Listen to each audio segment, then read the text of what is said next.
नमस्कार, मैं हूं अभय कुमार। आप देख रहे हैं अपना खास कार्यक्रम बिहार समाचार। बिहार समाचार में खबरें बिहार की, बातें बिहार की, देश दुनिया की तमाम खबरें जो आपको जानना जरूरी है। बिहार समाचार में हम खबर लेते हैं सत्ता के गलियारों से, पंचायत के गलियों से और गांवों के चौपालों से, जो कहीं न कहीं आपके जीवन को प्रभावित करता है। तो बिहार समाचार में हम पहली खबर ले रहे हैं राजनीति के गलियारों से। कुढ़नी विधानसभा की हार, जो कुढ़नी उपचुनाव में हार महागठबंधन की नहीं बल्कि जदयू की है।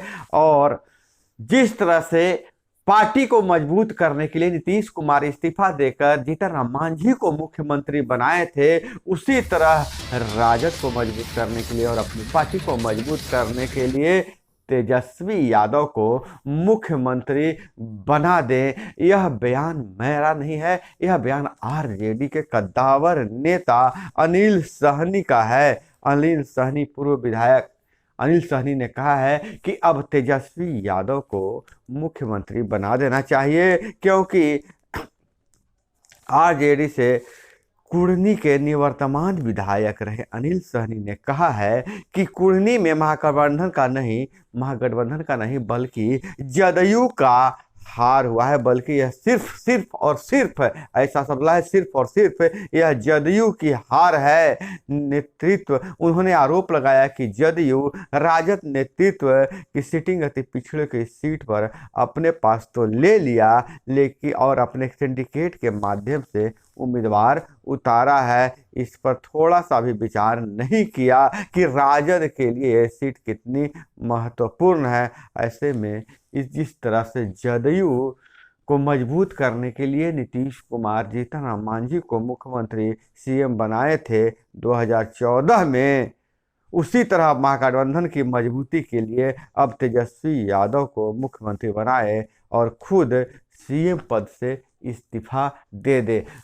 इनके इस बयान से राजनीतिक गलियारों में सनसनी फैल गई है। महागठबंधन में अब दरार की स्थिति पैदा हो गई है। अब राजद दबाव बनाने की स्थिति में आ गया है कि मुख्यमंत्री का पद अब राजद के खेमे में आया और तेजस्वी यादव को मुख्यमंत्री बनाया जाए। और यह बहुत बड़ी बात है और बहुत बड़ी खबर आ रही है शिक्षा विभाग से। बिहार बोर्ड इंटर की परीक्षा 1 फरवरी और मैट्रिक की परीक्षा 14 फरवरी से होगी।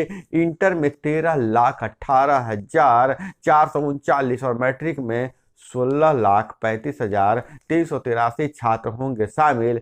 STET व DLED भी ऑनलाइन होगा।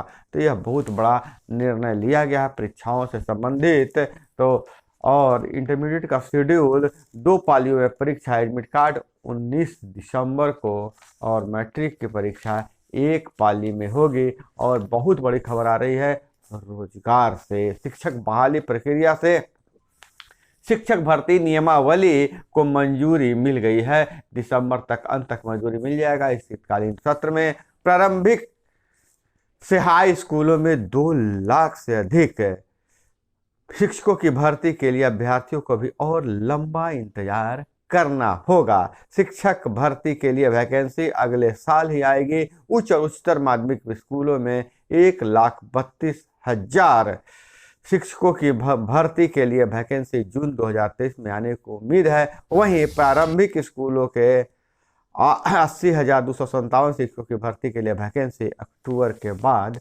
आएगी। तो शिक्षक बहाली के लिए जो इंतजार कर रहे हैं वह थोड़ा इंतजार करें और इंतजार करना पड़ेगा अगले साल तक।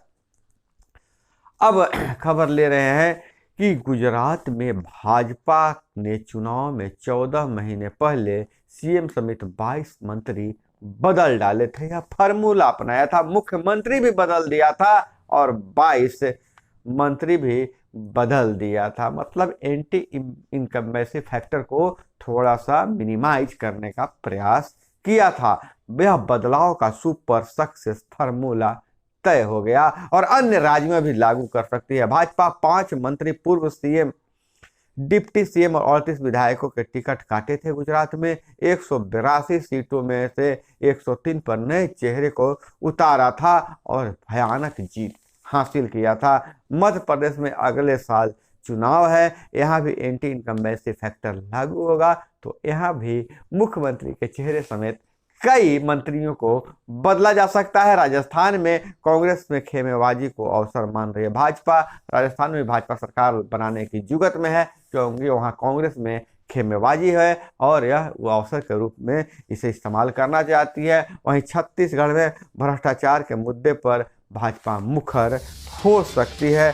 कुल मिलाकर अगर बात करें, गुजरात में बहुत बड़े परिवर्तन के बाद जो प्रचंड जीत का सुपर सक्सेस फार्मूला बना है, उसे लेकर अब इन तीनों राज्यों में बेचैनी है। अगले साल 2023 के नवंबर दिसंबर में मध्य प्रदेश, राजस्थान, छत्तीसगढ़ और कर्नाटक में चुनाव होने हैं। इसलिए अगले 1 से 2 महीने में इन प्रदेशों में क्या होगा, इसकी स्थिति स्पष्ट हो जाएगी, क्योंकि भाजपा जो भी करना चाहेगी वह जनवरी तक पूरा करेगी, ताकि 10 से 11 महीने चुनाव की तैयारी में मिल सके। चुनाव की तैयारी के लिए 10 से 11 महीने मिल सके। और बिहार विधानसभा में शीतकालीन सत्र चालू होने वाला है, उसके लिए तैयारी शुरू हो गई है।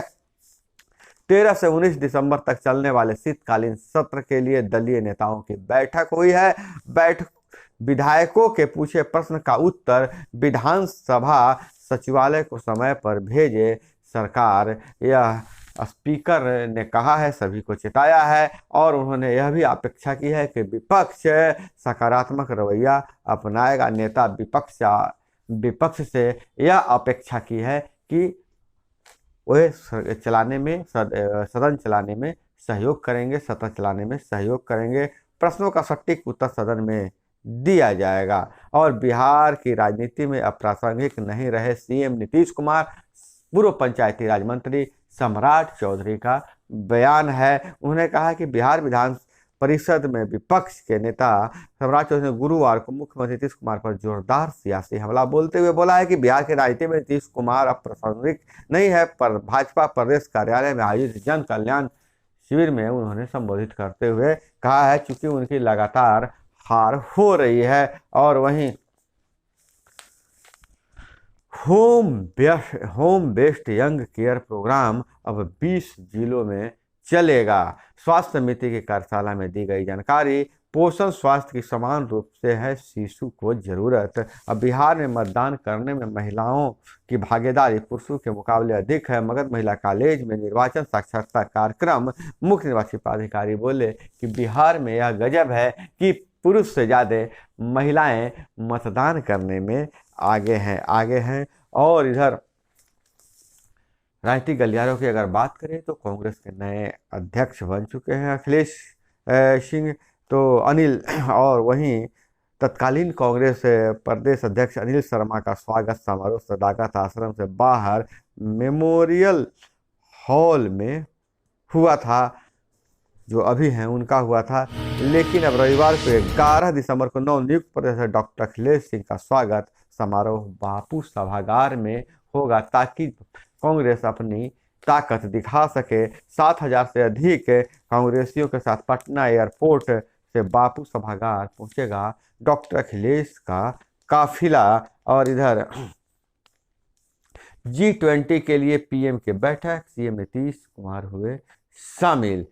G20 के लिए पीएम ने बैठक बुलाई थी सारे मुख्यमंत्रियों को, जिसमें मुख्यमंत्री नीतीश कुमार भी शामिल हुए हैं। और वहीं गुजरात चुनाव के बाद एक फार्मूला और निकला है कि अगले साल चुनावी राज्यों में कांग्रेस का गणित बिगाड़ सकती है आम आदमी पार्टी। और गैस पाइपलाइन लीकेज ठीक करने को ट्रैफिक वन वे अनीसाबाद से गैस पाइपलाइन ठीक करने के लिए ट्रैफिक को वन वे किया गया। अनीसाबाद से दानापुर तक जाम लग गया है। और इधर BSEB रिफॉर्म सेकेंड फेज होगा लॉन्च। बेहतर तकनीक से होगी परीक्षा। ग्रेजुएशन पूरी करने के लिए मिलेंगे 7 साल मिलेंगे पढ़ाई के लिए। पढ़ाई के दौरान छात्रों को ब्रेक भी मिलेगा। और इधर EDL में शामिल दवाएं हर हाल में अस्पतालों में उपलब्ध हो, मरीजों को निःशुल्क दिया जाए। और बहुत बड़ी खबर है जॉब कार्ड की जांच होते ही प्रदेश से गायब हुए 35 लाख मनरेगा मजदूर, 9 जिलों में 50% नहीं है। तिरहुत और दरभंगा प्रमंडल के जिलों की स्थिति सबसे खराब है। जब जॉब कार्ड की जांच हुई, जो फर्जी मजदूर थे वह गायब हो गए। तो जॉब कार्ड की जांच अब अन्य जिलों में भी होनी चाहिए और जल्द ही सभी जिलों में जॉब कार्ड की जांच होगा। वहीं तरंग प्रतियोगिता में छात्राओं से छेड़खानी, विरोध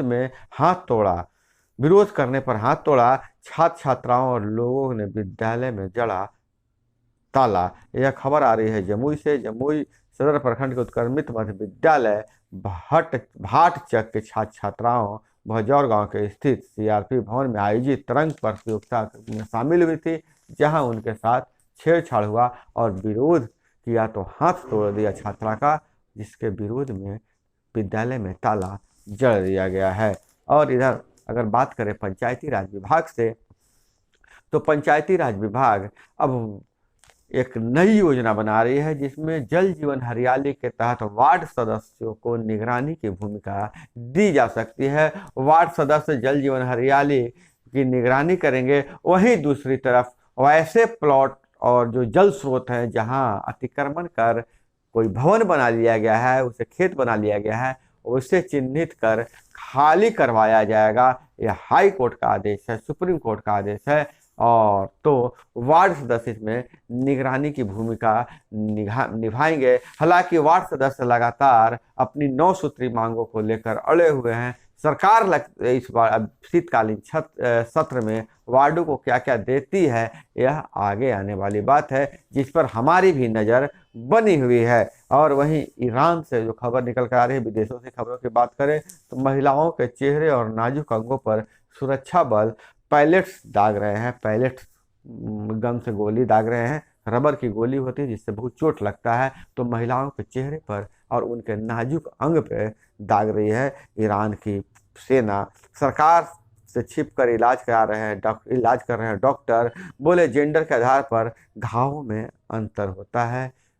जो घाव बनते हैं वह पुरुष महिला में अलग अलग होते हैं। और लेकिन सरकार कड़ी नज़र रखी हुई है, इसलिए सरकार से छुप कर उनका इलाज भी किया जा रहा है। और श्रीनगर में हेरिटेज टैग खतरे में, 2 दशक में 42 स्थल नष्ट हो गए हैं। और रूस और यूक्रेन युद्ध का रूसी में मंचन किया गया, जिस पर विवाद हो गया। और इधर बात करें पश्चिम विक्षोभ से, उत्तर भारत में ठंड में उतार चढ़ाव का नया दौर शुरू होगा।